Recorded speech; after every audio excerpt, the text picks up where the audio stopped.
and having fun. Just trying to balance everything out. I've seen some clips, man. You're like in the lab with God of War, like that's it. You found the lab and that's it. No more storyline. It's just lab. Yeah, it's how I'm wired. I want to get through the story, but man, just trying to figure out the combat and mechanics. I couldn't help myself, but I have to get going. Otherwise, I just won't get out of that part. So, I hear you, man. I hear you. Jones, what have you been up to, man? Yeah, man. I saw your clips too, Kev. You were going crazy over there, man. I can tell your mind is tinkering with all the blending. But on the MyTeam side, man, I just finished up my centerpiece for Wally Zerbiak, the unlimited centerpiece. So right now I'm working on clutch time. I'm almost at 50 wins. Kind of getting used to the differences between clutch time online and unlimited. It's been a bit of a struggle, but we're getting there. I finally narrowed my lineup down to who I want to use. I can't take Elton Brand out the lineup, man. Those 18 Hall of Fame badges, he's still playing well. So I'm trying to look for a reason to put in my juiced up James Worthy, but Elton Brand's holding it down. I respect that so much, and I'm kind of upset at myself for. I mean, I kind of keep him on the end of the bench for a brief period of time. I took him off the lineup, but Elton Brand's my guy, man. So I gotta make room for him. Honestly, I'd rather kick off Anthony Davis than Elton Brand. Still struggling with Anthony Davis, man. I mean, I haven't given him another shot. I know you said you kind of worked out some things with him, but so maybe I'll give him another shot. But like, I didn't understand why he was finishing weak, why he wasn't, like doing the things that like he didn't feel like an opal. You know what I mean? Yeah, because I tend to think a lot of it is due to his dunking animations. If you take a look at 2KDB, his dunking animation packages are all like big man animations. He doesn't have anything that allows him to take off. Yeah. I still gave him limitless takeoff. I made sure I boosted it to gold, and it's helping him a bit. He's finishing a bit better. That clamp breaker, Hall of Fame clamp breaker I gave him is giving him some cheese too. Because I was talking to Nelson and Jason battle the other night, and just kind of talking about to Kevin's point in his early video of hitting that angle and then pressing forward so you can get him to just slide off of you. Mm-hmm. So that's been helping AD, because AD, I think I boosted him. He has like a 91 speed. So I'm trying to do things to Frankenstein him, but just like without boosting him, it's really rough. He definitely doesn't stand out when Kareem is blowing up every single play and grabbing every rebound. That card is phenomenal. Yeah, for sure. And actually, before we get into it, I want to definitely say congrats to Kevin for all the success you've been having on your channel and just enlightening us all, man, on like, how deep the blending goes, how deep the animations go, how you can, combo two different things to set up things in specific ways. And I mean, I don't think there's anybody better in the whole 2K space at like finding how all that stuff works out, So shout out to you for what you're doing, for your continued grind, and for the success you're having, man. Appreciate it, man. I'm really glad that the stuff I do resonates. I know that at the extreme end of the 2K community, a lot of guys do it too, but for different purposes. Mine, I just try to find the animations that work well and make it look like basketball. I know that at the extreme end, there's other people that do it differently for different purposes. And I respect that, but I'm glad that what I do resonates, and I appreciate it, man. Thank you very much. Absolutely, great point, Kev, that you said, because like and I know Elevate, I know you're familiar with this. You'll get familiar with it too, Kev. Like in clutch time, or even in other parts of MyTeam, because they all play so differently online. But you get to a point where you can see the hyper like comp guys that are really good. They know those particular high level combos you have to perform, right? Perform and they execute them, and they can get an open shot. What I like that you, Jersey, Magic Hef, and those guys, what you guys do is you give us the tools to have your own brand of creativity. And I think that's so important with basketball, man. Like we all played a little bit, and you could do the same move that Hot Sauce did or whoever else did, but when you could mix your own little flavor into it, it just kind of almost like imprints on you a little bit better. So now you have your own combo.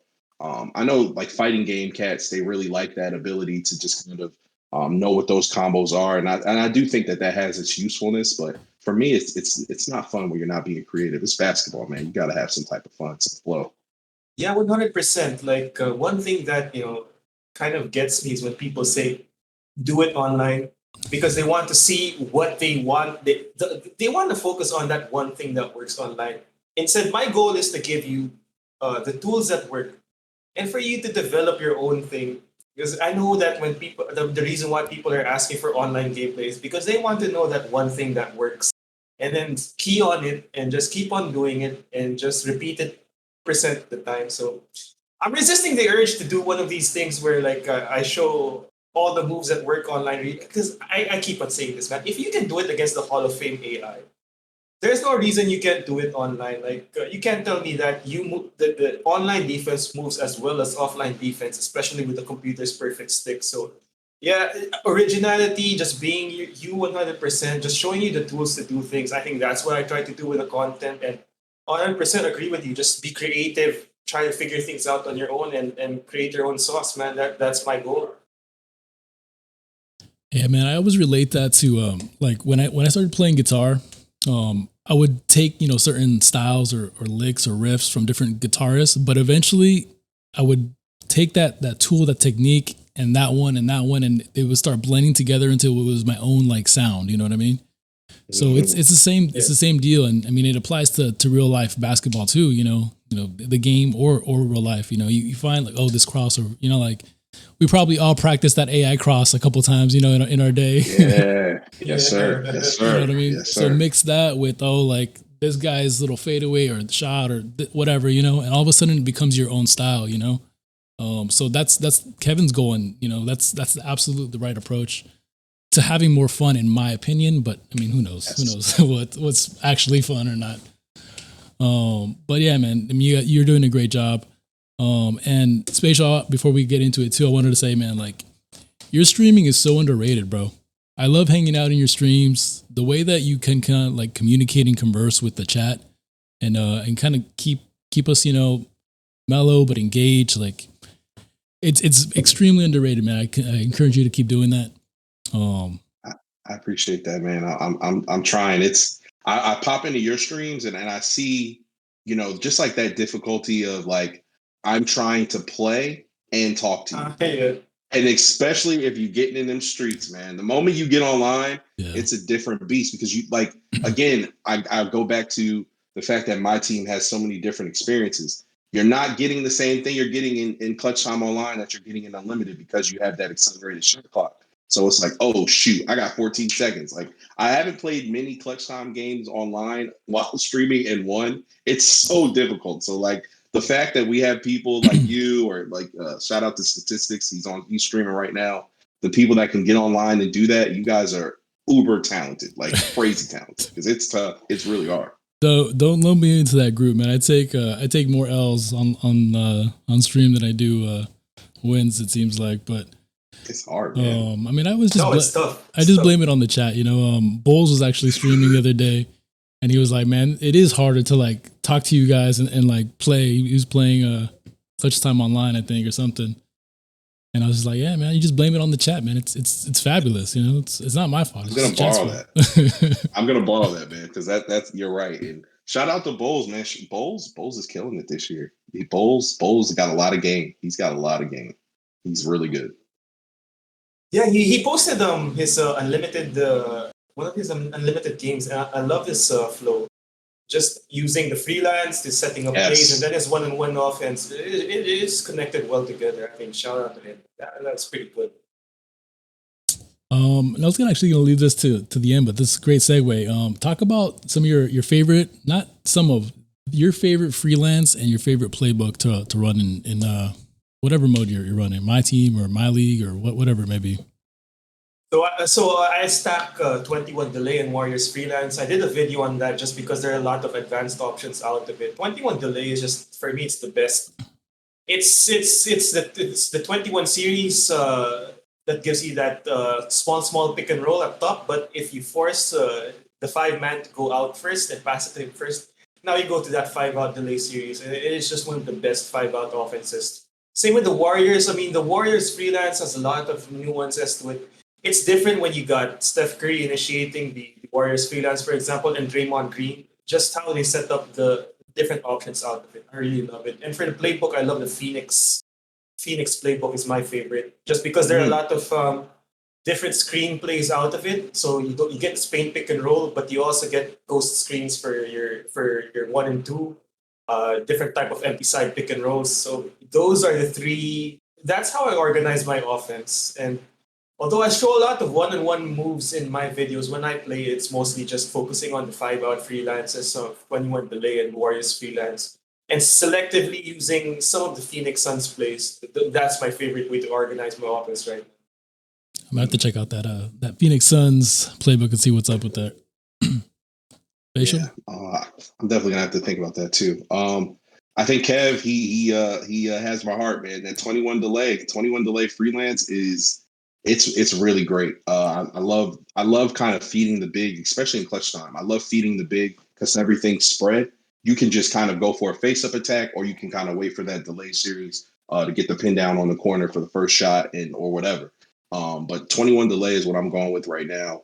I'm not using any series just yet. I think if I do, I'll probably go back to using the Iverson series. I really like using the Iverson series. And my playbook, I initially was going with the Pacers playbook, but I didn't like their pick and roll plays with Carlisle, or whatever, the dev team has found from Carlisle's on court stuff. So I started using the Atlanta Hawks playbook. It's a gold playbook. It's really good. It's very good if you're point guard heavy, just in terms of how you want to attack the defense and get them to collapse. So the Hawks playbook is what I'm using. But a lot of times, in an effort to stay within a flow, I really just run my 21 delay stuff. I have like maybe 4 or 5 plays within the Hawks playbook that I know I can use that give me good actions and allow me to freestyle. But I come from the older generation, man, where like I get so caught up in the play art where I'm not necessarily playing basketball. And online you can't do that. They are blowing plays up, man. They're blowing plays up. They're looking for you to bait you on the other side of the floor. So that's why I really just like to stay in my 21 delay and figure stuff out from there. Just play within the flow, and not too chaotic. Yeah, I hear you, man. You have to like disguise your plays when you're running them online a little bit more. Yeah. So you gotta like basically pretend like you're going into an ISO mode, and not even pretend, but like sometimes you have like spacing in a play where you can get an ISO lane and just like kind of go, and you don't even use the play. But yeah, definitely that's a big thing. You have to know your options, right? As for me, my favorite freelance for this year is probably the Pistons. Sorry, not the Pistons snap. The Philly elbow freelance. It's a very like cut heavy, but you still have your kind of like side down screens for pop ups and stuff like that. Got some good actions out of that. And then I've been running the Magic playbook for like 2 years, and I want to branch out a little bit, but I'm so like comfortable with some of those plays. A lot of like double, like decoy like branches and stuff like that pop out of that. So that's been fun. But yeah, you definitely got to mix in. And there's games where I don't even like run my freelance. I'll stay in the 4-out 1-in default and just kind of like, go at it there. Or sometimes I'll be more freelance heavy. I'm usually not too like run a play every single time down the court. It's kind of mix and match, pick your spots, throw a different look, break up the patterns, stuff like that. But yeah, man, it's fun. I got to give the 21 delay a look. I've seen you run it. It was a couple years back. I ran it a little bit. I think I don't know if it might have been 20. Might have not even been 21. It was 20 or 21. I ran it for a little bit. I'm gonna give that 21 delay a little bit more time. The actions fire so quick, man. Like it reminds me, I forgot which 2K it was, where Czar like really completely shaped up the triangle.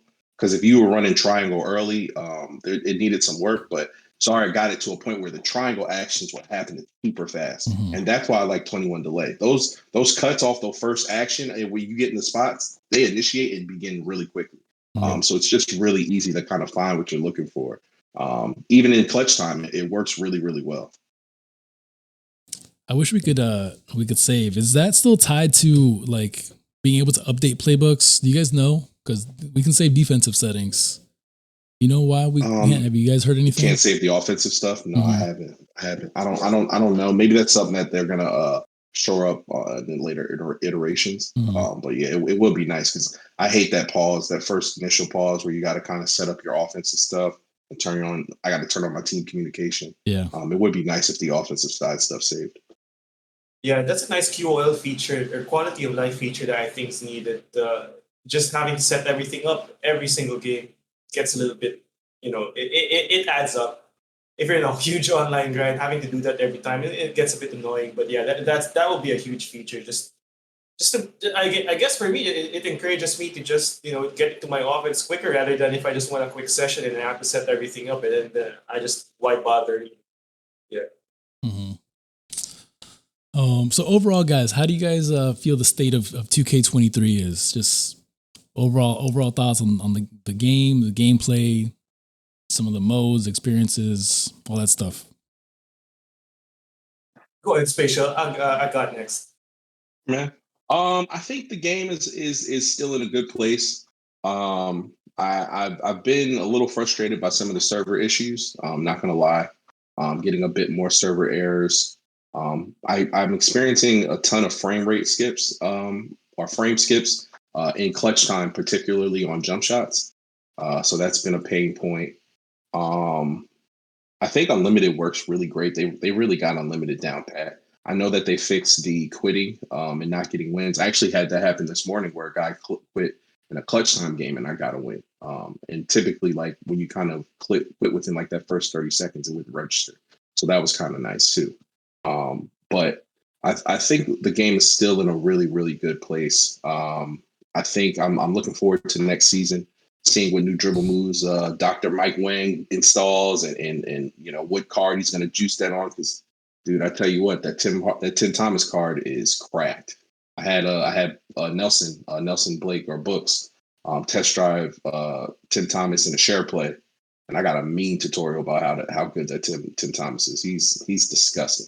And I know that those animations are a bit newer, so I want to see what Mike has in his bag because he really outdid himself with the dribbling this year from a control standpoint.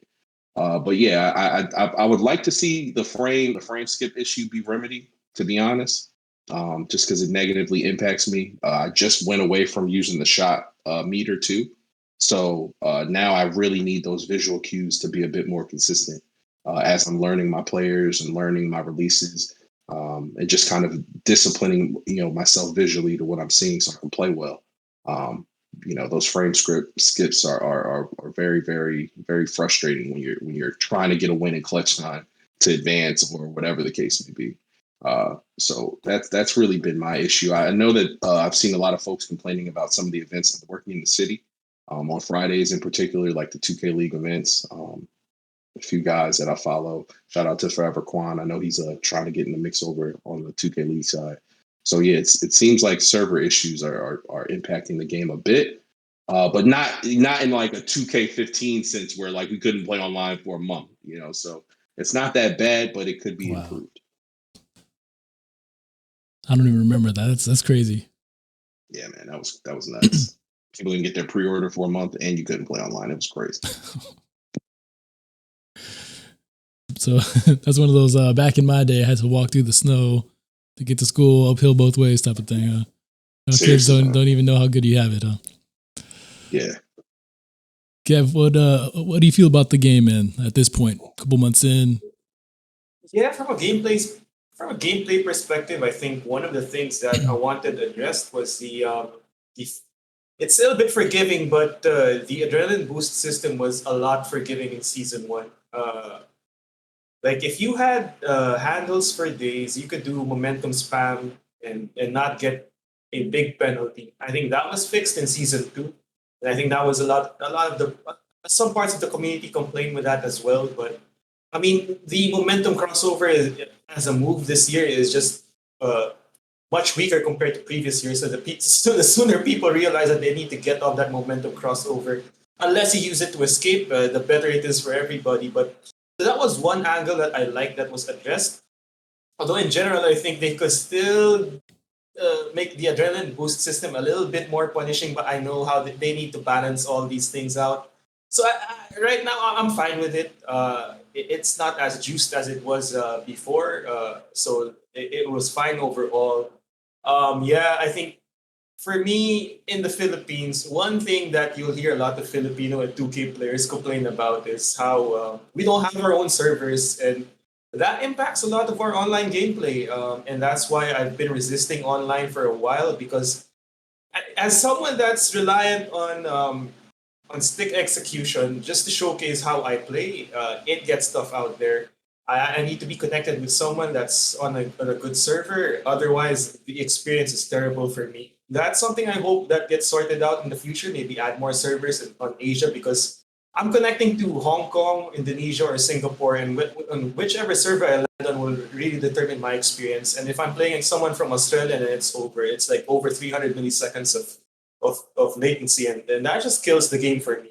So for me, for me in terms of my enjoyment, I think this year it's been better. Like I still remember those server issues back in 2K14 and 15, and those were the ones that killed my experience the most. 2K14, I remember, was the first 2K I quit. I was so excited to get 2K14 for the PS4 just because of how just because of the next gen experience, but there wasn't anything quicker that killed my hype for that game other than the server issues. I quit on the games starting January, and I didn't get back until 2K15.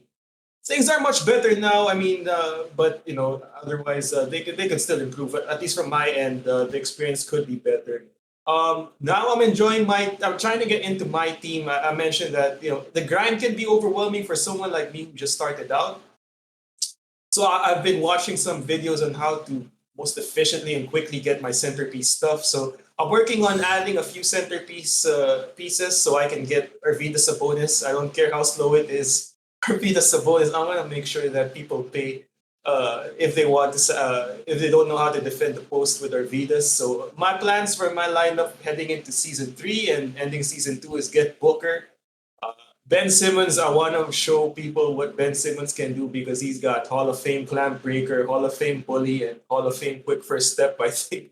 And if you know how those three badges stack together, those can kill the fun for someone if they don't know. But people are sleeping on some of those badges, man. And for me right now, my focus on going online is really trying to open up the play style and show people that you can do more things out of it. So basically just having fun right now, and the next step for me is heading less out of tutorials and doing more gameplay, right?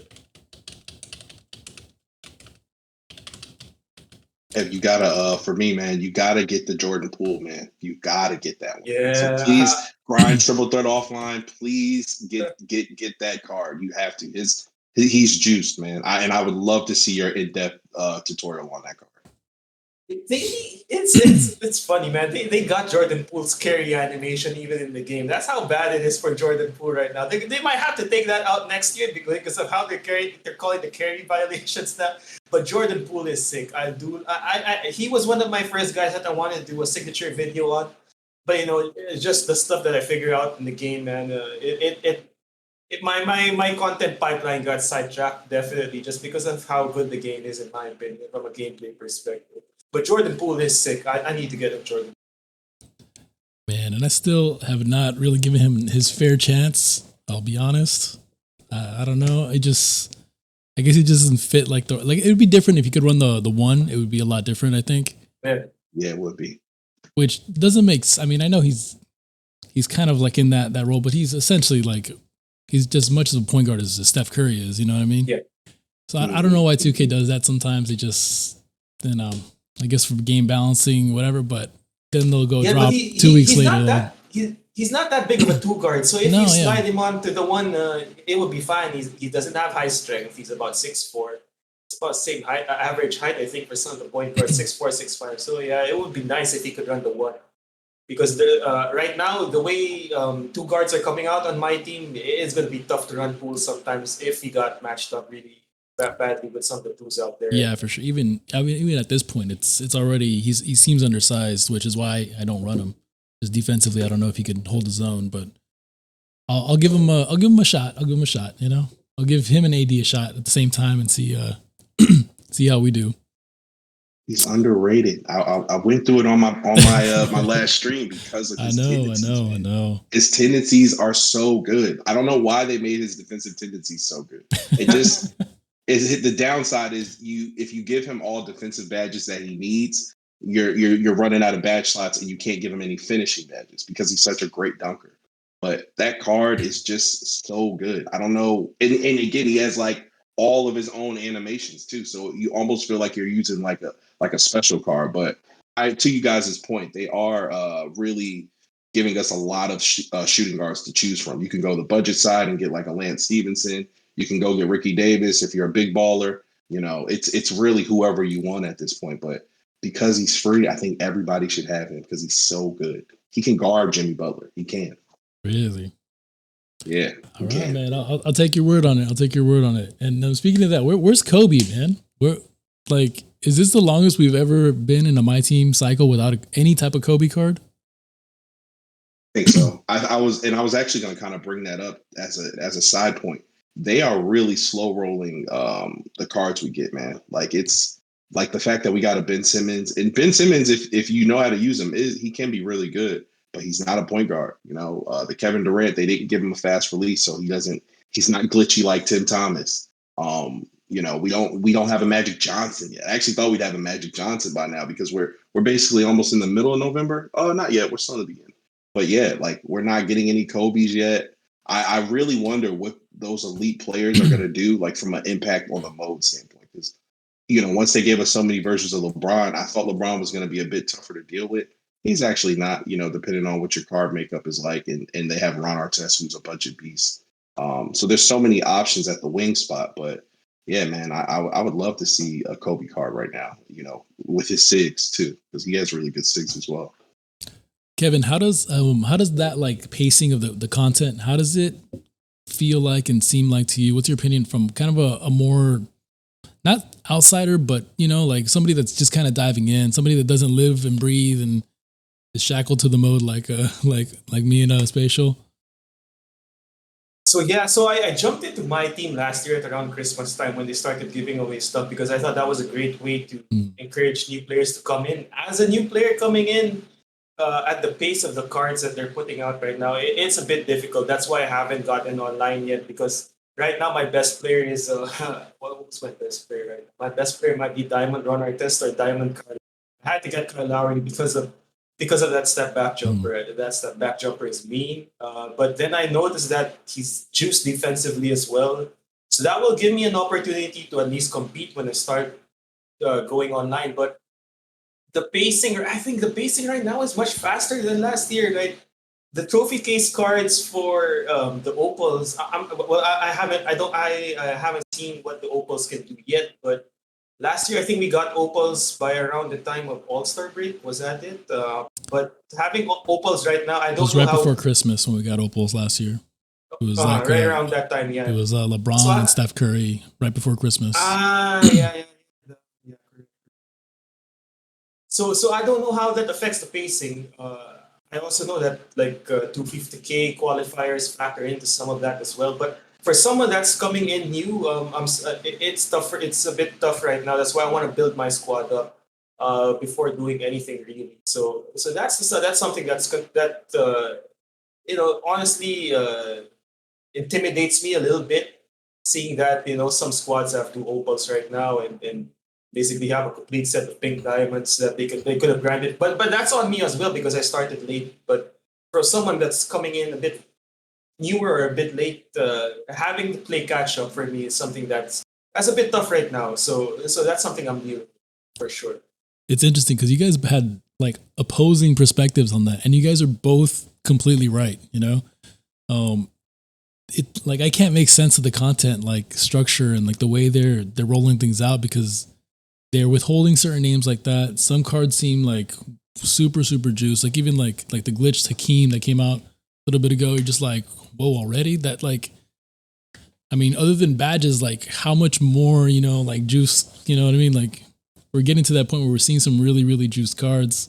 But at the same time, they're withholding certain names or they're like under, they're kind of nerfing some of the bigger names like they did with Kevin Durant's jump shot, stuff like that. So it's kind of a weird content like schedule for me. Like I can't wrap my head around like what direction they're going, or if they're just kind of like throwing darts at a board or something like that, you know?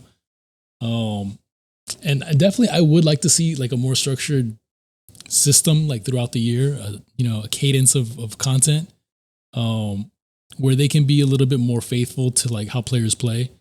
You know, Jordan Poole is a good example where he's juiced in areas where he maybe shouldn't be to like balance him out, but he can't play his more natural positions. So it's like there's a way I think to bring out content that is true, you know, like give us an old version of Kobe, like, and date it. Hey, this is Kobe from 2014 season or something like that. Or this is a rookie version of this guy and he can't do this and can't do that.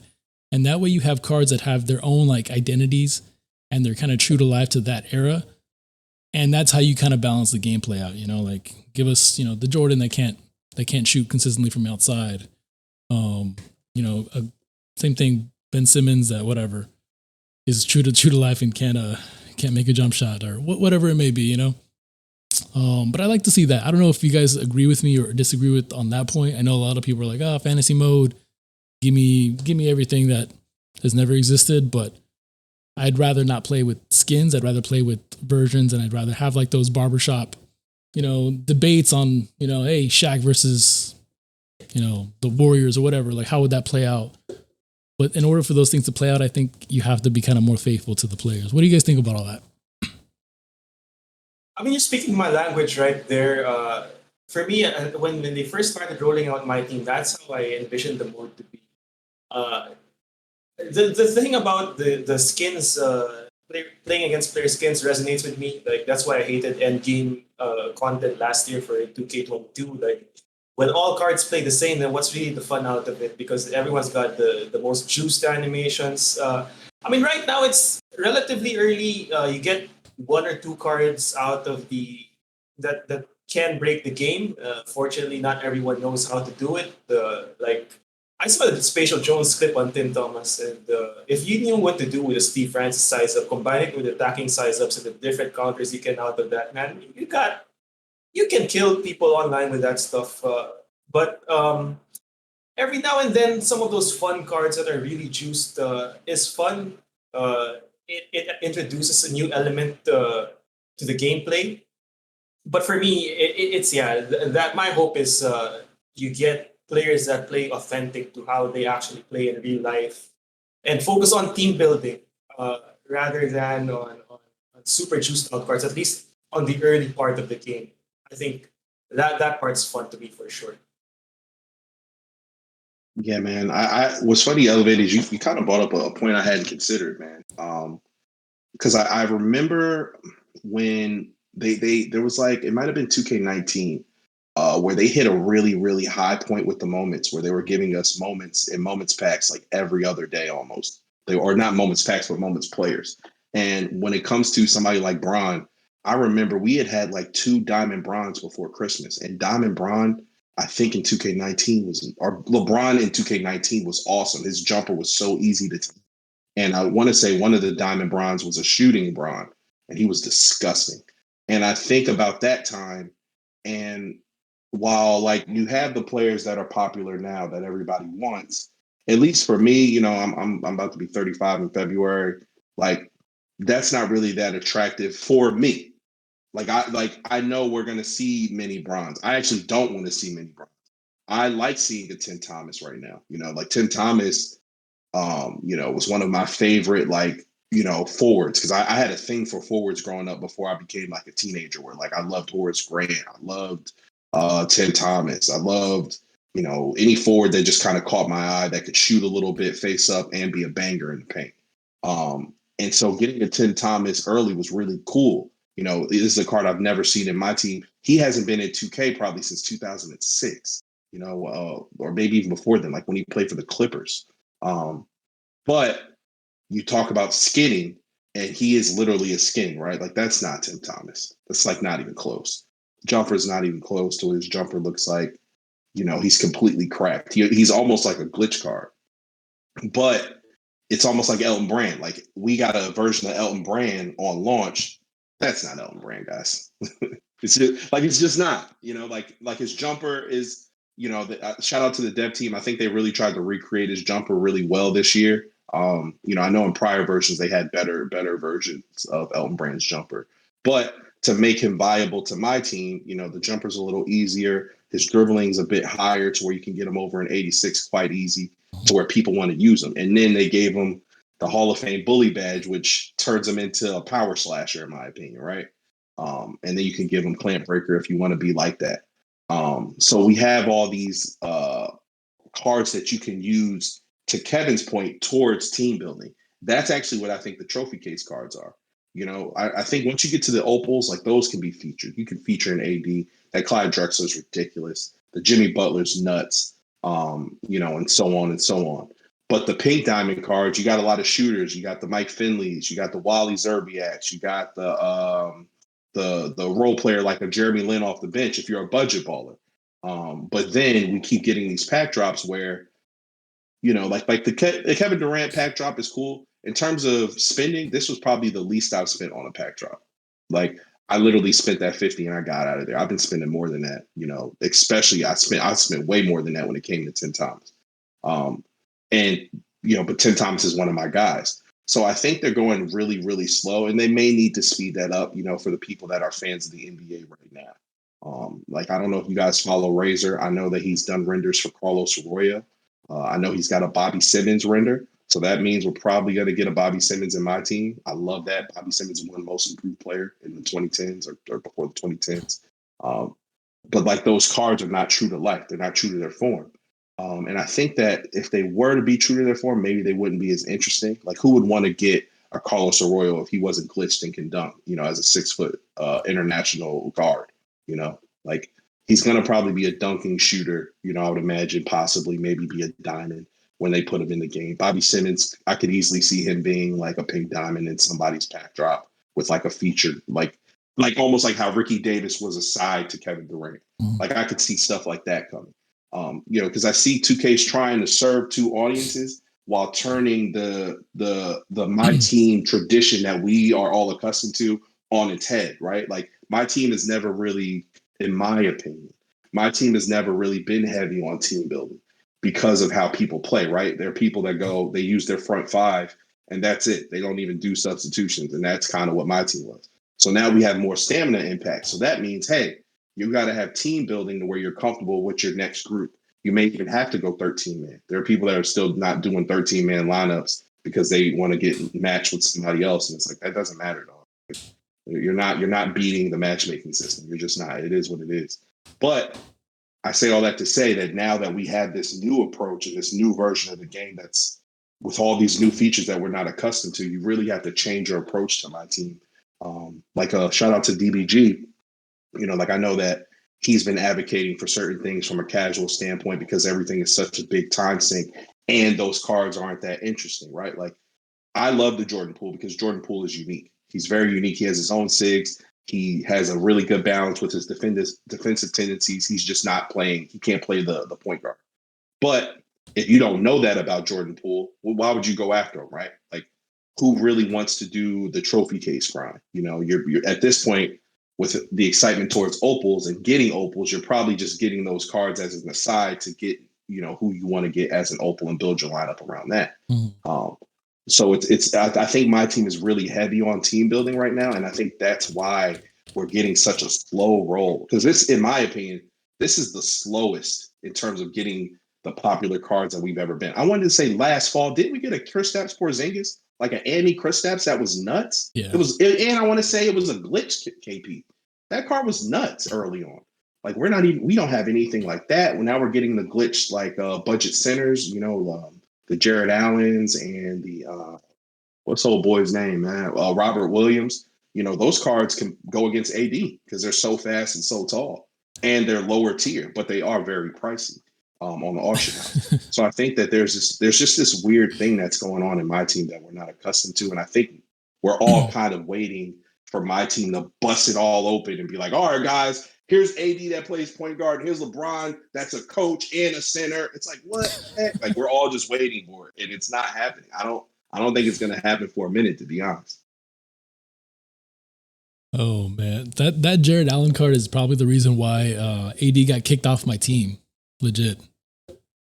I faced him in clutch time, and he hit like 3 or 4 pointers on me, and I was like, "AD, you can't stop. Get off my team, AD. Get off my team." Same here. Same thing happened to me. I got flooded by Jared Allen with AD, and I almost broke my place. I was so mad. Oh man.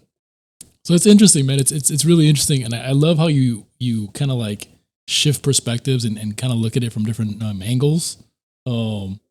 That's so important to to just realize that 2K is catering to like a whole host of different types of people, players, and I mean I think it's the same thing as like why people don't use all these moves that you put out, Kevin, online. Like it takes a lot of time to acquire the skills. The same way it takes a lot of time to like have the basketball knowledge of, okay, how did Tim Thomas actually play in the NBA? You know what I mean? So as us, and we're all kind of like on the older spectrum, we're like, oh, I remember how he played. That's not how he played, but like to this guy who's 23 or 24 or younger, they're like, bro, like Tim Thomas was a god, Jordan who, like give me Tim Thomas. And I gotta respect that, I guess. There's that fun aspect of just like going in and going crazy and doing whatever you want and whatever. And that's for a lot of people just as fun as, me running a set and getting a look off of an action and, doing a Kobe, 10, 10 move post combo or something like that, So you're absolutely right, and we have to, all of us, I guess, have to be more willing to look at the other side and understand the perspective, All right. Let me segue into celebrities in my team. You wanted to touch on that, Jones? We have J. Cole. The other guy I can't remember his name. Jack Harlow. Yeah, Jack Harlow. So apparently, like, it kind of made it seem like this was like the first of a couple different celebrity drops, right? Kind of from the wording. Did you get that from the marketing? Yeah, I think we're probably going to get some more celebrities. I'm actually surprised at how well those cards can play. Like I saw somebody, I think it was Blasian on Twitter. He was saying that he was like, yeah, he's like, Jack Harlow's going to be in my limited lineup every week because Jack Harlow has such a good jump shot, a great jump shot. And even the J. Cole, when you pair him with the Dennis Smith duo, becomes really, really good. Like, you can run like a Dame and CJ slashing lineup where it's like I got two small guards that are going to go up top and dunk on everybody with clamp breaker. I think that's the one thing J. Cole doesn't have. He doesn't have clamp breaker. But I'm really surprised at how well those cards perform. I thought they were kind of going to be like an aside, so to speak, like last year when we got the Ronnie 2K Quavo in the game, where it's like, oh, okay, let me just do the challenges for the reward and that's it. But it's an interesting choice to go with celebrity cards and make them usable. On the other hand, though, it's almost like, at least in my opinion, I'd almost rather have WNBA players in the mode versus getting a bunch of celebrities. But I think it's a good idea. I think that it lends to creating a pathway to maybe more challenges, more spotlights. I would almost even love it if they created like a conquest where it's like, all right, cool, you play a bunch of teams and you go against a juiced Ariana Grande card or something, man. And it's like, like almost like NBA Street had bosses where it's like, yeah. What was the one dude that I loved in Street Volume 2? I think his name was Whitewater. He was nasty. But you had to beat all those Northwest or whatever. Yeah, Northwest teams or something like that. Mm. And that was really fun. Like I almost wish they would do something like that just to give us a little bit more to do in the mode. I think the mode can never not have more what I call content. I call content in my team is things to do, not cards that are injected into the mode. So the more we get to play, I think this is a great idea. But I did not expect them to make these cards actually usable. That is a little surprising. Yeah, from my side, man, what excited me about it was that J. Cole actually has his own dribble six that are actually pretty fun and useful in the game. Like his switchback combos are great. His one switchback combo to his offhand creates a lot of space, and his signature combo is pretty fun, at least from a sauce standpoint. So at least that made it interesting for me. Just trying to see, as an animation guy, just seeing new stuff that you can do in the game always is great. And to Spatial's point, man, that they're that juiced is add some fun to the game. I mean, I saw a lot of guys really trying to, just going unlimited or including them in clutch time game modes and just having fun with it. So yeah, that kind of stuff's always a W just because it's free content. It adds a new layer to the game and it's fun, man. So shout out, man. That stuff's pretty good. Yeah. I mean, I think definitely this year, especially when we're talking about lack of is the game mode dead, especially like on the EU servers and stuff like that. I think it is a good way to bring people into the mode. So at least there's that positive for me from my perspective. I remember being like kind of upset last year when they did the celebrity things because I was like I wanted to I don't want I just want authenticity, but I'm molding that mindset a little bit, and especially when I'm hearing like DBG's perspective, especially on like 3 hours to get a game and stuff like that, like anything they can do to bring more players into the into the base and more easy matchups for us in Unlimited, I mean, I guess I'm for it, so moving on, man. How have you guys noticed the game and the matchups changing as people have gotten better at certain things? Is you touched on it the other time, Spatial, where it was just like rim run every single time. Are you seeing more varied play styles now? Are you seeing more skill being used? Is that changing, or is that still kind of the meta is the meta? Well, I think the meta is the meta, man. Again, once you have a video like that Kev, that video that basically covers clamp breaker is so underrated because it essentially allows people to find that play style. But once you kind of master that clamp breaker part and you can run to the rim and then add limitless takeoff, or even if you have like a card like Anthony Simmons, it's tough. You're putting up points in bunches pretty easily.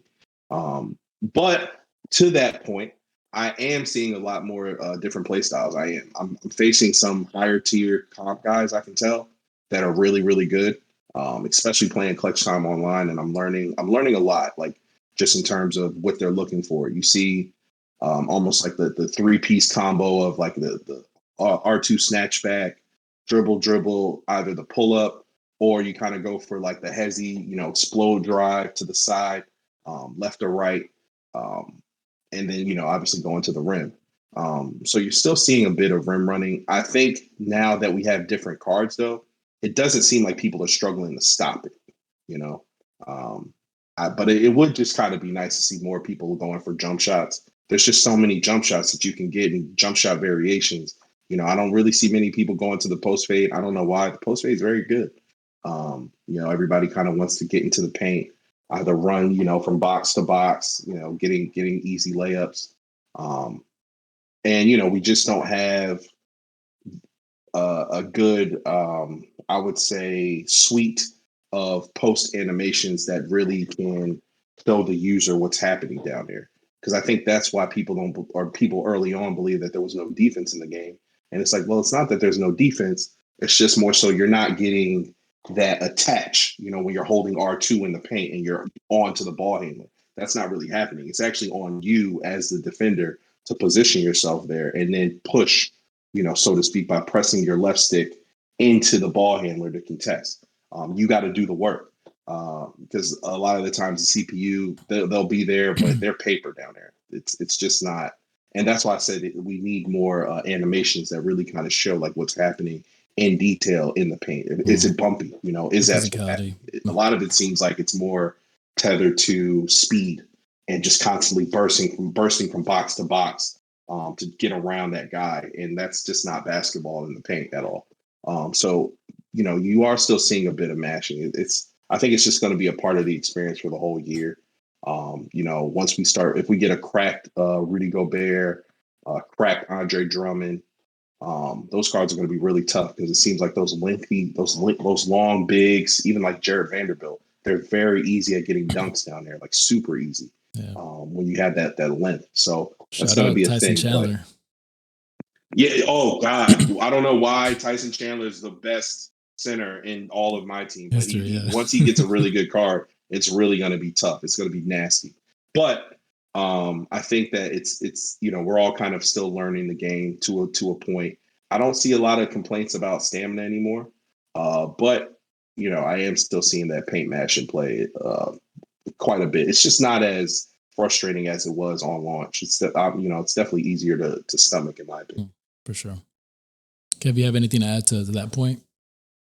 No, yeah, I agree. The few games that I've played online, at least just to grind out some challenges, paint mashing is still pretty much what I'm seeing. I don't know if people have caught up yet, but just because shooting was so easy in 22, you got a little bit more of a shot creation in 22 versus in 23, I see. But again, I think people haven't caught up to the importance of getting open either through running plays or making sure that you break someone down and get an open shot, because that changes the speed of your release. And I think people are used to hitting contested shots from 22 that they think that shooting from the perimeter isn't as viable. But what they don't understand is that if you don't set things up right, it's not going to work out for you. So I think there's a skill gap from the perimeter game that people haven't caught up with. But because of mashing still being so effective, it really masks the skill gap aspect from a perimeter creation perspective. So I think I don't have problems creating using step backs and setting up my dribble moves to get open shots to give me good quality looks, and I get a lot of success that way. But for the average user, it's still really just going to the paint and just trying to get into that dead zone and get the 2 points. I think hopefully, now that cards are getting better with better ratings and people are adapting to shooting, that should improve. But yeah, right now the meta is the meta for the most part. Um, and I think that's not going to change for a while until people either get comfortable with the new system or get better cards that will try to build them out, I think. I'm still seeing it a bit, but definitely way less than at launch. I'm seeing a lot more variation to gameplay. I'm running across a lot more people that can shoot really well, where you got to respect the outside shot. Every once in a while, you do run into your person that is just nonstop going at it, and they just know, And I think I've gotten pretty decent. Like Jason Kidd, Alex Caruso really help prevent like the driving to the lane, and then like Kareem down there. Lamar Odom also is really, really good at just kind of playing defense down low. But there's some guys that definitely I can say like they're very skilled at the meta and the mashing and stuff like that, and I can't figure them out. But I'm seeing a lot more variation. I'm seeing a lot more people trust their jumpers, gravitate towards players that can stretch the floor, can shoot, stuff like that. And Kevin, this question is more specifically for you. You can chime in, Jones, but what gameplay mechanics would you like to see like more general awareness on from like the community? And to follow up on that, which gameplay mechanics do you not want to expose out there because you just don't want to like completely break the game? There's a lot that I don't want to expose. I've held videos just because I know that if this gets out there, that's it. Oh man! But first, I think just my personal bias. I mean, creation either from the post or from a dribbling perspective. There is a lot you can do that really improves your experience, and I think improves the fun of playing different playstyles that a lot of people haven't gotten used to yet. So my social media algorithm is pushing me towards a lot of my career stuff because I'm also studying a lot of the builder because I need to make different gameplay videos from a my career and my team perspective. But I did notice that the focus in 2K is finding those two animations that are OP that combo well together. But in reality, you're just as effective using all the little tools that you have that not a lot of people know. So the Hezi videos that I made highlight this because from a single Hezi, you got 10 different options. You can attack the paint, combo into your escape jumpers, or use your left stick moves. And it's those little details that I don't think people uh, really want to invest in, just because it's not a guaranteed success. It needs a lot of read and react and a lot of effort to try and learn all the mechanics and how they tie well with each other. If you didn't know that momentum plays a huge part in setting up escape jumpers, then you wouldn't bother anyway. Uh, so I think if people understand the animation system better, and this is a big ask from a lot of people, the motion system, the animation cues that 2K gives, um, I think those are the gameplay aspects that will open up your game even more. But this is me speaking as someone that spent hundreds of hours in 2K. So if you're watching and you're asking me to play online, man, the grind to figure this out is as big as a grind as it is from building a MyTeam. That's why I haven't. Any fun mode that I want to play right now requires a grind, and I've spent 2 months grinding the mechanics, systems, the new animations. So get off my back for a while. I'm building up my team. I'm gonna go into the builder. That stuff's coming, but you gotta this. So like what I'm saying is from a hardcore gameplay guy's perspective. It's a deep system that there's a lot of deep systems everywhere that not many people understand. Like from a post perspective, Spatial was talking about animation cues. Like if you got a guy with good strength rating and back down Punisher, if you give a bump to someone and you get them to move backwards, that's 2K telling you that you should probably hit a post move from here. And if you do that at the right time and blend that with the right animation, you get new animations that aren't part of your traditional post shot package. Those are the kinds of things that people don't understand. In 2K22, for example, you can hold L2 and R2 and tap the right stick towards the basket. It gives you a little jab step, but for post guys, that jab step will cause a bump that will push people away from you, and that gives you a free hook shot every time. These are the little details that I think people overlook just because it takes a lot of understanding of different systems to get them down. And this is someone that spent hundreds of hours talking about this, but if you're a gameplay guy and you spend like maybe a few hours in 2K, you just figure out what animations work 100% of the time. These are things that you'll miss. And I think these are the things, hopefully, that people, that's why I'm putting a lot of focus on 2KU stuff, just because these are systems that not everyone knows. It takes a huge investment, and hopefully, by me showcasing some of these online in the future, and it's coming, that people try to open up their game a little bit more, for sure. That's for me. And the aspect of the game that I don't want people to figure out, like the KD stuff, people will figure it out eventually. Like the KD fade is broken, in my opinion. But also, he's got some signature animations just because of the combination of length and speed. Those juice up a lot of animations. The separation you get out of escape dribbles into escape jumpers. If people realize how OP those things can get if you use it right, like Tim Thomas, if I had my hands on Tim Thomas, I could break the game if I wanted to. Like, these are the things that I don't want people to know, and I hope they don't figure it out too much here. But yeah, that's it from me. 2K definitely, they're doing a great job of trying to balance things out better this year. But I know that there's another side of the community that needs the game to be broken in order for them to enjoy it. And then they're trying to balance that out right now. I'm trying to highlight one side more than the other, but eventually people will figure it out, basically. But yeah, for me, so far right now, really, 2 months in, it's been fun. I mean, it's not too bad overall. Yeah, so that's basically it for me. Jones, you want to touch on that question? Just what mechanics you want more awareness to? Yeah, like I think what I would like people to be a bit more aware of, I wouldn't say from a mechanic standpoint, but I think I just wish more people were aware of the value in doing a deep dive with a card. I feel like so many people are looking for ease of use. Shout out to Heck Money, he's in here. And, like we said in the chat, it's just really easy for people to just press that left stick and kind of learn how to do Plant Breaker and go forward, right? And I get that.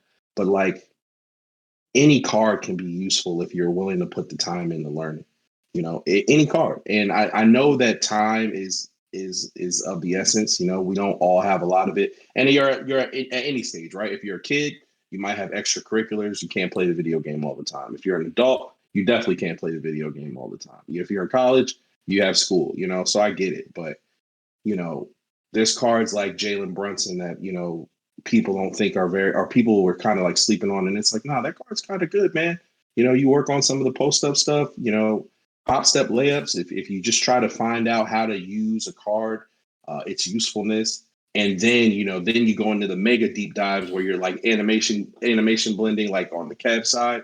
It's like you can figure out how to use a card and tailor it to your style, because 2K gives you all these tools. You don't have to play a specific way to have fun, and I know everybody is really just looking for whatever combination makes it easier for me to win, and I understand that. But to me, you're not getting the essence of my team that way, man. You're yeah, sure, win games, whatever, be free.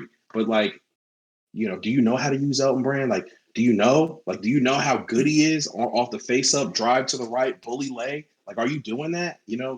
And you don't even got to have a play. Just go quick post up on a fast break, watch the seal or not. Elton Brand might battle for the pass over top, and then you just kind of work it that way. See how many points you could score in that regard. Work on the step through. I've been doing like a lot of like up and unders recently, and trying to get the timing down, because sometimes I have the timing just right on the up and under to go up, and I shoot it. But stuff like that, where it's like you're only learning how to do that if you're putting these players in this context and not going pro meta or what's easier for me to win. And it's all based on whoever I'm using in my lineup. A card like Tim Thomas is easy to use. If you really just get a 1-2 combo, wherever that looks like for you, and drive or shoot, you're good money. But that's not necessarily all that deep. That's just kind of just playing to whatever's easiest on the card. And I always kind of felt like the underrated part of my team is learning how to use a card in a particular lineup. To Kevin's point earlier, team building. How does this piece fit on my team? If you're trying to go for speed, maybe you don't want to post up. All right, I got you. You don't want to post up. You need more guys that can catch and shoot. At least that makes sense.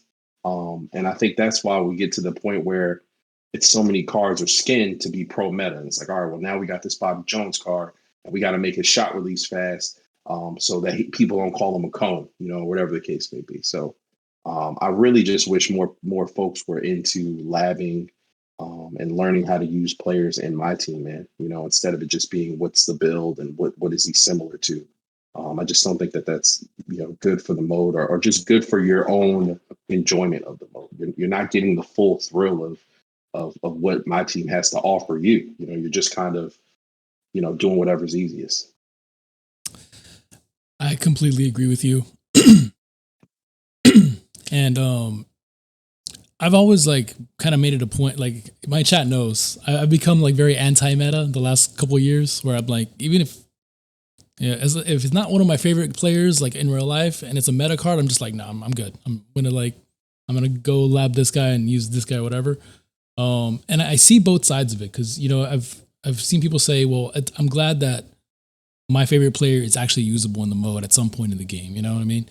And I gotta respect that, because sometimes you want to just go fantasy mode with whoever that guy is for you. Like you say, having Elton Brand be able to do a couple things that maybe he couldn't do in real life, kind of cool. Even though you can use him, like he did, and maybe not half bully, but I mean, Elton Brand was a big body in there. He caught some posters. He bullied some guys in the post. So, I do see both sides of that, and I do wish that people would take more time to get to know people, get to know a role. And sometimes a card can be really, really good in a very specific role for you. And that kind of like makes your team gel together. Like there are weeks in limited where like I'll put together a team and first two games, just no chemistry at all. I can't do anything. One or two little lineup changes, and it's just like, okay, and everything just gels, And we've seen that with teams over the course of history. They get rid of that guy, they bring this guy in, all of a sudden, boom, they're just running on all cylinders. And maybe that player wasn't as good as the player that left. The Westbrook situation's a good situation, even though he's been playing decent last couple games. But so that's a great perspective, man. And I don't know. I mean, it could be just time constraints. It could be just lack of just overall passion for the basketball, and you're really not that into it. Maybe you just don't really care. You just want to play some games for a little bit, and that's all good. So that's hard for us to see sometimes from our perspective, where we're like lifelong hoop heads and been playing 2K since longer than we want to admit. But it's tough, man. It's tough to say, hey, like if I were making the game, I would do it like this, and then automatically you're alienating half your community. You know what I mean? And that's kind of a tough pill to swallow sometimes when coming from our perspective. Even though, like I've said before, I think the best thing we can do is what Kevin's doing is make it look cool, make it look like, damn, like you really got skill. You're not only just like using the cheesy meta stuff. You got like a whole bag that you can like pull out whenever you want, And when you're successful and you're getting wins and you're getting notoriety, and hopefully somebody in the 250K tournament makes a big run and uses some of that stuff, because that's when it'll kind of like start changing a little bit, I think. But yeah, man, I think in the world where we're so divisive, I think it's important to kind of like step back. And I'm speaking to myself because I can be very like, get off my lawn with stuff. But like it's important to see the other perspective, to kind of be like, hey, it's cool. Like this is I'm presenting an option that you can choose to play this way, but if not, okay, cool, do your thing, have fun. We match up once in a while. I don't like your play style. Okay, whatever. Like I'll probably never see you again. Like, and it's not that serious. But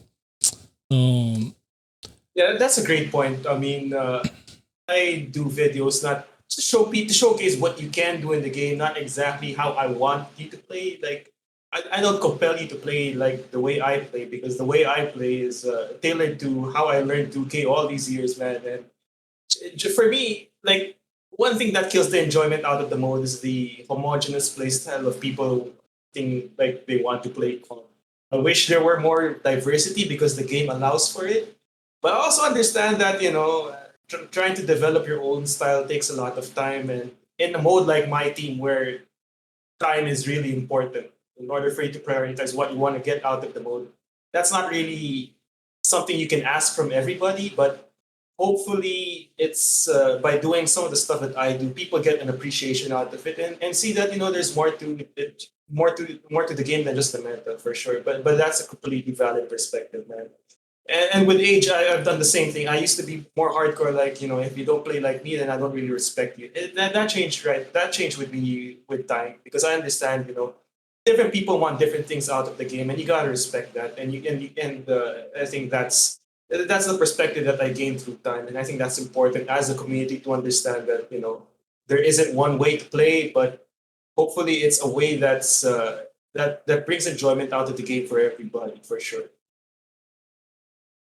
Yeah, I think it's interesting you guys talk about us being like older, and it's like, yeah, man, we've just seen 2K change so much. We've seen so many phases of 2K, and like I remember at Community Day, man, which I hope you guys will be there with us next year. I hope we all get to go.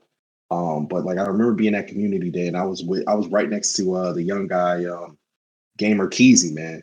And he was just having all this fun, right? Like it's a once in a lifetime experience. And I had to like catch myself like looking at this like little kid and being like, yo, man, this kid's doing too much. And it's like, nah, he's just having his fun the way he knows it. And that dude's also a really great creator. Shout out to him. I know he's throwing up like Wilt numbers on TikTok. He's killing the game.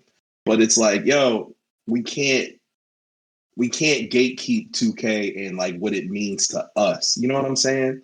Like 2K has now been around for almost 30 years. It's like they have multiple generations, and video game generations are probably smaller, right? They're probably like maybe every 3-4 years. So you have kids that like, I always hate when I see kids who are like, yeah, I've been playing 2K since 2K18. And in my head, I'm like, dog, shut up, man. Shut up. Like, no, what are you talking about, man? Shut up, yo. That's crazy. Yeah, it means you've been playing for 5 seconds. But it's like, nah, like that is his reference point, like middle school and watching Chris Smoove or watching statistics or Poor Boy in 2018. And it's like, I have to like take that in. And it's like, no, like that's like for me and Elevate, when we really got into 2K with Czar way back. You know what I'm saying? It's the same. And one thing I'm learning, now that I'm on this content creator side, so to speak, is that the more inviting we all are, the more we can all get the most out of this. I love seeing people embrace Kev. I love it. I love it. Like, I'm living through Kev's accomplishments, just because, I look back at his channel. I remember when his views started going up, and I look back at some of the numbers he was doing before, and it's like, he was doing that for the love, baby. Like, you know what I mean? Like, some of those numbers that he has on his videos prior, that's like him not even knowing anybody on Twitter yet. That's just him let me just put this out. And now you get this crazy outreach, all because we're all linked to this game. We're all linked. And we don't gotta you don't gotta call me and elevate a bot because we trying to run plays. Don't talk to me like that, brother. Don't talk to me like that. But you could kick my ass. Like, you might be better than me. Like, I can't do anything, and I can't get mad at you if you want a rim run. I can't get too mad. It's all in the spirit of playing the game. And I think once we kind of become more unified, like some of the content creators are now, because everybody's really just embracing that we're all different. We all have different perspectives. We all have different entry points. The game can continue to grow, and it's a business, that doesn't really matter to us as fans and creators, but the game can continue to live in its state for everybody and resonate for its state for everybody, as long as we continue to embrace it and not like shun each other, to your point, Elevate, and gatekeep, man. But it's just really interesting, because now that's not a perspective that they could have had with us, Elevate, in 2008. You know what I'm saying? It just, the game wasn't that big. There was no 2K20 in 2008, but now we're here, and it's like, yo, like that's what it is now. People want to rim run. They want to just hit their 3-button combos or curry slide all over the floor when that was a thing. Like, you know what I'm saying? That's what they know. Yeah, and chat's bringing up an interesting point. I mean, you seeing a lot of people that their whole content structure is menus, and that they could really care less about the gameplay too much, and that's really cool to see. And I mean, for my team, that was one of the things that brought me in was the auction house. It's funny you mentioned the moments LeBron in 2K19. I remember it was one of those gold LeBrons was my very first like big snipe ever. Like, he was going for like 200K or something, and I got him for like 18K, and I was just like, and I was hooked, like the adrenaline rush from that, and so that was its own thing, and it's cool to see, guys like Jay, doing the stuff with the Hollow, and now he's branching up to different things. So many guys, Blasian, just MyTeam, triple threat offline grind, like, expert, like everybody's got their own niche, and everybody can play their own style, do their own thing. And at the end of the day, it's funny because like the MyTeam community has been so like at war, it seems like, on Twitter, and like, bro, we're all like just like this part of this one tiny little community of like that people that love to play 2K. You know what I mean? Like, like it's gonna take like live coming up with the game for us to be like, okay, now we're the MyTeam community united versus like why can't we just realize that we're all connected, like you say, beforehand, and it goes both ways, it goes both ways. I know I look at some of the comp gameplay and I'm just like, bro, like, why are you doing that? But I have to look at myself too, and I have to be accepting, and I have to make that first step to be like, hey, like, it's cool to play whatever style you want to play. I can't just expect people to conform to like how I want, like you're saying. So it's interesting, man. Let's use 2K to make the world a better place. Yeah. The last thing I want to kind of touch on that I had here on my notes was, do 2 gens hurt more than they're helping at this point? How much more support for like older gens do you guys want to see? Me, from an inclusion standpoint, it's I mean, not every I mean, like, the reality is, man, the world is in a tough place right now with cost of living being what it is. So, from an inclusion standpoint, it's great to at least get as much parity across 2 generations as possible. From my perspective, it's difficult because a lot of people ask me if this is possible in current gen, and I tried to make a point of doing current gen tutorials, but it's difficult just because there's a lot of systems that are minor systems that add up to a lot. The post game, I think, is one of the between 2 gens. I think the post game is the most different. For example, it will help the community, I think, to just transition into one.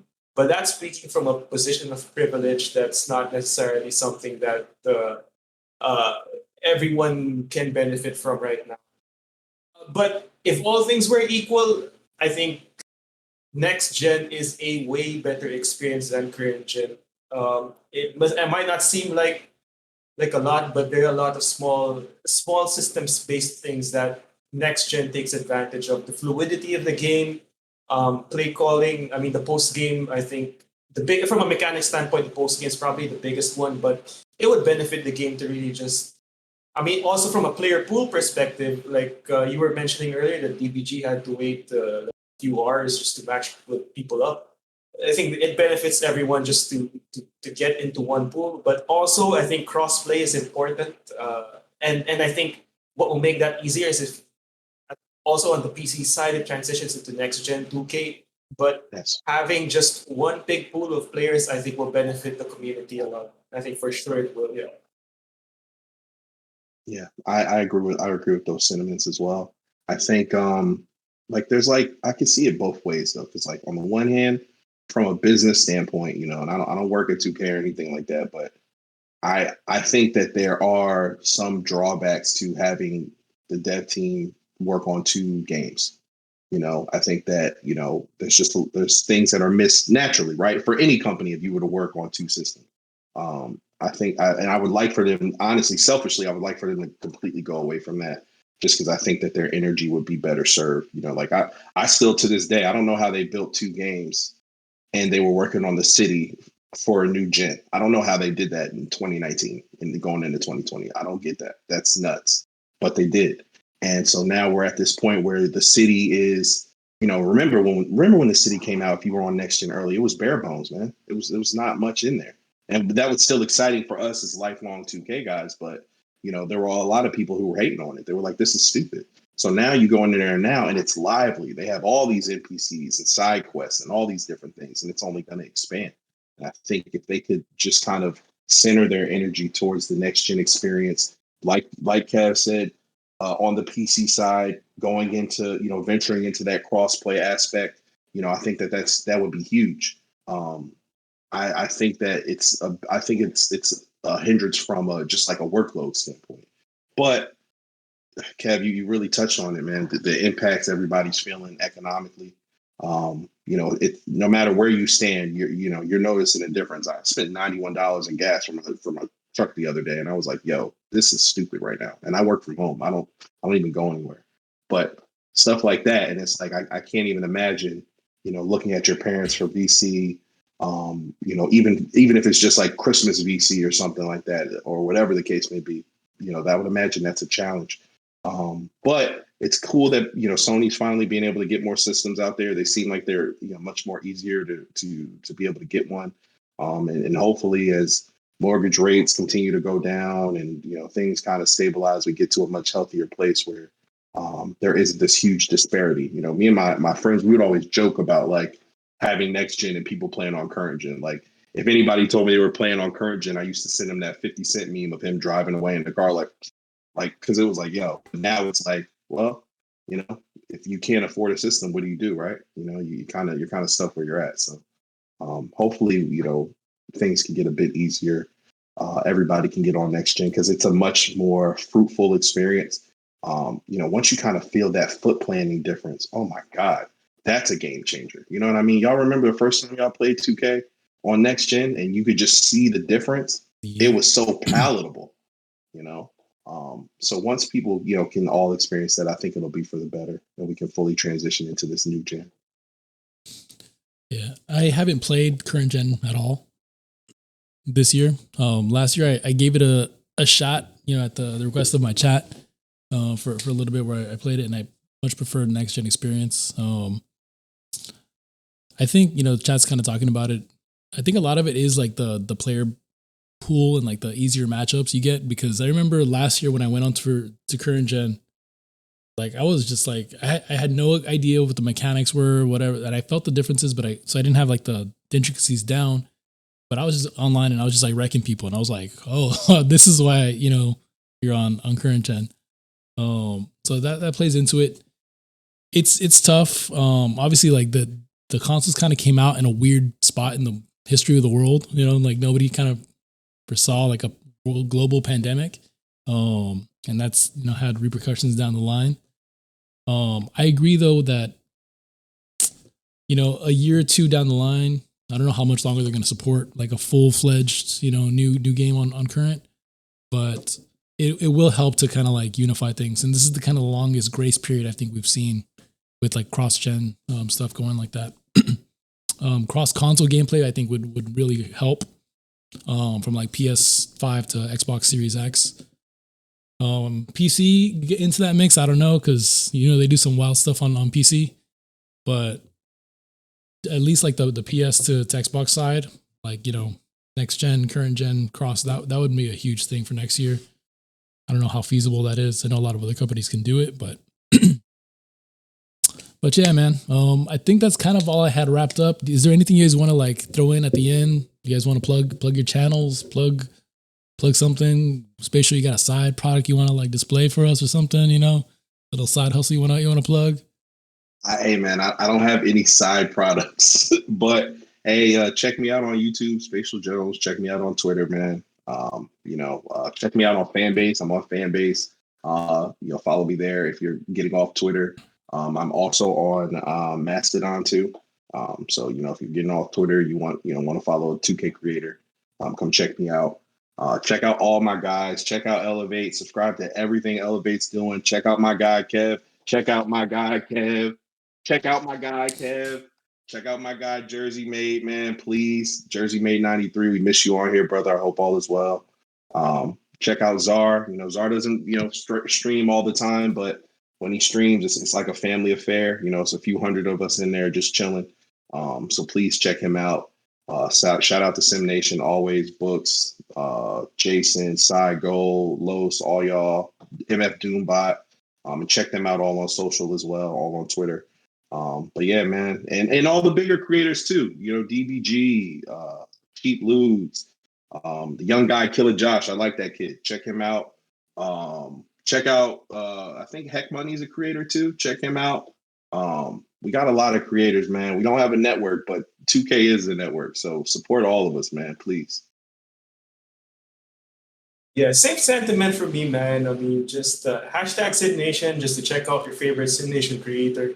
I mean, one thing is when time permits, I love checking out Spacial Jones's streams. It's really fun. Those head-to-head battles with Jason Battle, man, those are fun. Same with Elevate, man. Go check out Elevate. Just from a MyTeam perspective, running offenses, non-meta gameplay, a huge channel that I really like watching. Wish you all success, man. Herb Gotti, Jersey Made 93, man. Jersey, hope you're doing well, bro. Otherwise, yeah, just go check out my channel for tutorials on mechanics. That's what I'm focusing on. And as I mentioned earlier, it quit bugging me about online gameplay for a while. It's coming, man. I got 160,000 empty coins. I got nothing yet. I'm trying to get Devin Booker. Give me some time. But I got Kyle Lowry now. I got a Kyle Lowry video dropping in a few. Also, yeah, it's funny, Spatial, you mentioned like if these other social channels, man, we don't know if Twitter will last until the end of the year, so I probably should branch out to more stuff too.